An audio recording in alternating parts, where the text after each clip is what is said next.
Sasa ndugu zangu, kama ni maendeleo, Tanzania ina maendeleo. Kama ni utashi wa kisiasa wa kuleta maendeleo ndani ya Tanzania upo na utaendelea kuwepo. Niwaombe ndugu zangu, tutunze sifa ya nchi yetu, amani na utulivu. Tulete utulivu wa kisiasa. Nchi yetu ibakie kuwa na amani, ili tusilazimishe vyombo hivi vya ulinzi na usalama kufanya mengine.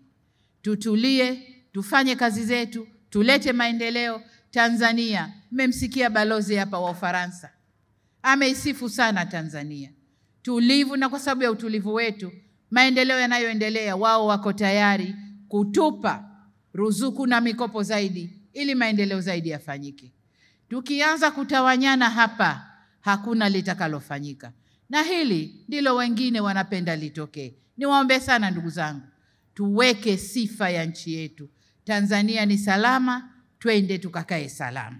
Niwahakikishie kwamba mimi pamoja na wenzangu wote serikalini tumedhamiria kuhakikisha tunategua kitendawili cha upatikanaji wa huduma ya maji safi na salama yenye kutosheleza kwa wananchi wote wa jiji la Mwanza na viunga vyake.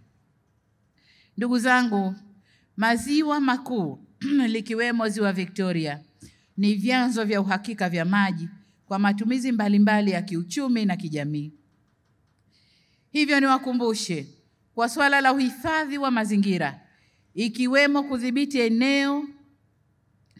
kudhibiti kuenea kwa magugu maji katika ziwa Victoria ni msingi wa uendelevu wa upatikanaji wa maji, kuwezesha shughuli mbalimbali za maendeleo kama vile kilimo, viwanda, ufugaji, uvuvi, utalii na usafiri kwa njia ya maji.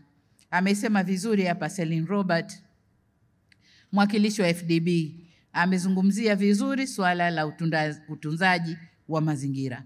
Kwa muktadha huo, naagiza juhudi za kuhifadhi mazingira ziendelee kuweza kwa wananchi wote wa jiji la Mwanza na viunga vyake. Ndugu zangu, maziwa makuu likiwemo ziwa Victoria ni vyanzo vya uhakika vya maji kwa matumizi mbalimbali ya kiuchumi na kijamii. Hivyo niwakumbushe kwa swala la uhifadhi wa mazingira, ikiwemo